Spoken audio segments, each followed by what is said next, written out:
Chapter 4: The Value of Suffering.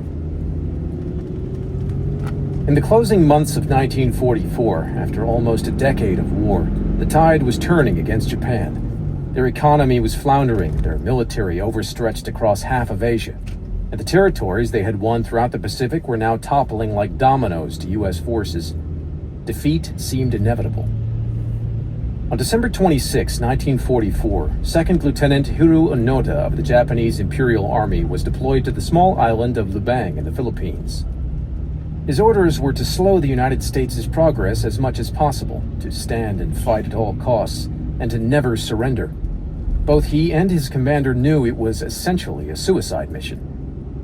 In February 1945, the Americans arrived on Lubang and took the island with overwhelming force.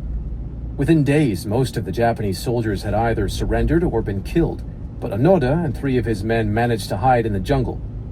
From there, they began a guerrilla warfare campaign against the U.S. forces and the local population, attacking supply lines, shooting at stray soldiers, and interfering with the American forces in any way that they could.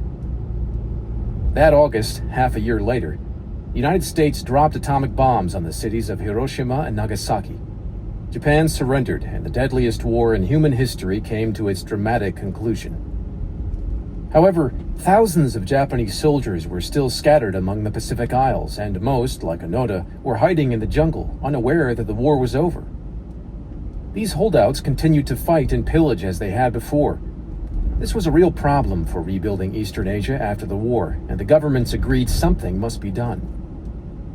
The U.S. military, in conjunction with the Japanese government, dropped thousands of leaflets throughout the Pacific region, announcing that the war was over and it was time for everyone to go home. Onoda and his men, like many others, found and read these leaflets, but unlike most of the others, Onoda decided that they were fake, a trap set by the American forces to get the guerrilla fighters to show themselves.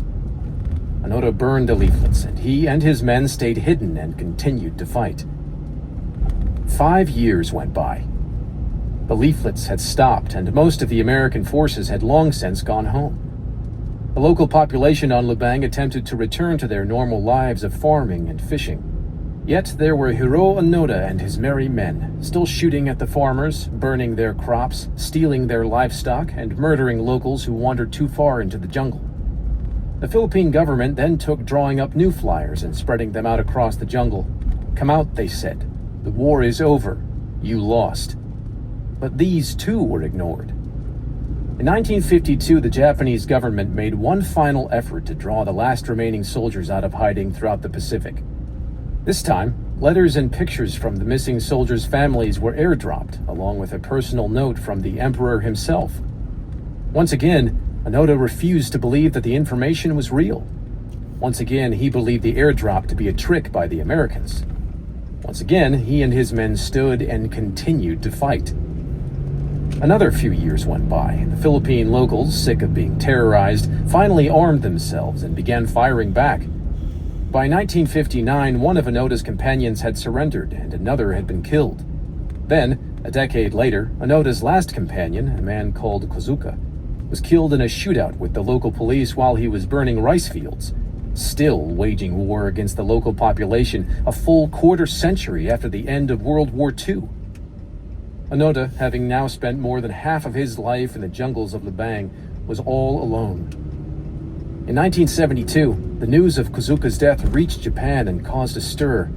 The Japanese people thought the last of the soldiers from the war had come home years earlier.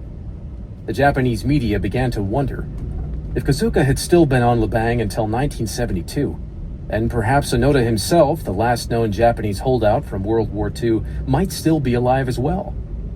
That year, both the Japanese and Philippine governments sent search parties to look for the enigmatic second lieutenant, now part myth, part hero, and part ghost. They found nothing. As the months progressed, the story of Lieutenant Onoda morphed into something of an urban legend in Japan. The war hero who sounded too insane to actually exist.